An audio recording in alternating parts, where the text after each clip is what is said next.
Surprise interculturelle.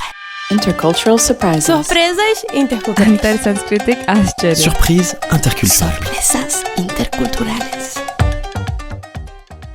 Bonjour et bienvenue dans Surprise interculturelle. Aujourd'hui, je vous propose un extrait de mon échange avec Gilles Courtois, désormais retraité et ancien directeur industriel Amérique latine du groupe Lactalis. Vous l'aurez peut-être deviné, il s'agit de mon père. Dans cet extrait, nous parlons très spécifiquement de management interculturel. Il partage sa vision de comment on trouve l'équilibre entre son propre style de management, celui de la culture locale du pays qui nous accueille et celui de son entreprise. Je vous donne rendez-vous en description de l'épisode pour retrouver le lien vers l'interview complète. Bonne écoute! J'aimerais bien revenir sur ce dont tu parlais, sur la hiérarchie. Alors là, je vais sauter une étape parce que après l'Europe, etc., il y a eu l'Espagne. Et après l'Espagne, il y a eu, à nouveau la France, et puis il y a eu l'Égypte. Oui. L'Égypte, a priori, c'est un pays qui est plutôt connu pour avoir une distance hiérarchique importante, pour être un pays plutôt vertical en termes de hiérarchie. Toi, j'ai l'impression que, justement, tu as un rapport qui est plus horizontal, qui est plutôt à être accessible, participatif, etc. Est-ce que, du coup, tu as été obligé d'adapter ton mode de management en Égypte, ou est-ce que, tu vois? Non. Non, mais avec précaution.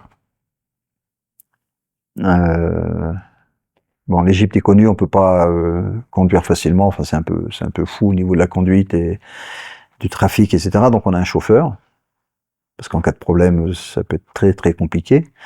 Et je me rappelle au début, avec le chauffeur, Ahmed, de le traiter de façon très participative, très ouverte, sans aller dans ce sens hiérarchique qu'ils affectionnent en général dans ce pays, qui est en place en tout cas, affectionne, je sais pas, mais qui est en place et qui est le mode de fonctionnement.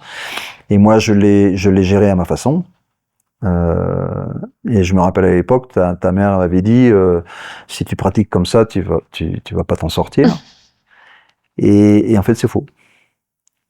Alors, c'est un risque de sortir du classique.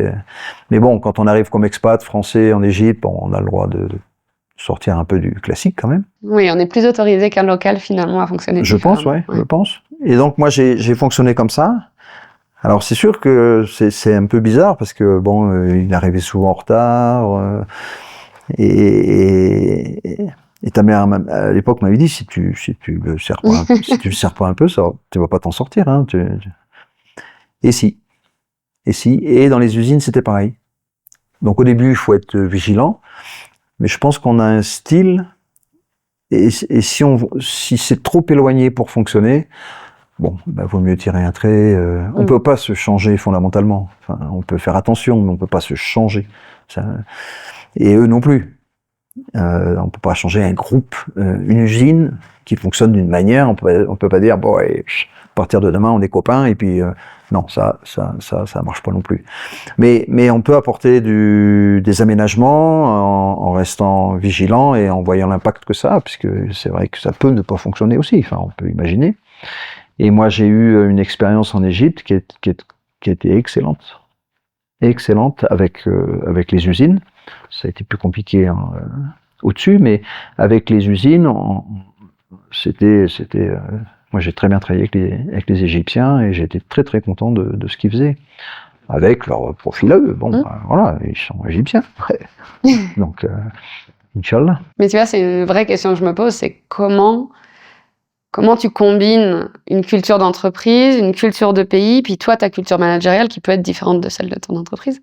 Mais c'est un peu de la dentelle, quoi, finalement. Il faut tisser, sans doute, tu me diras, mais sans doute tester, voir ce qui marche pas et adapter au fur et à mesure. Il faut bien regarder, quoi.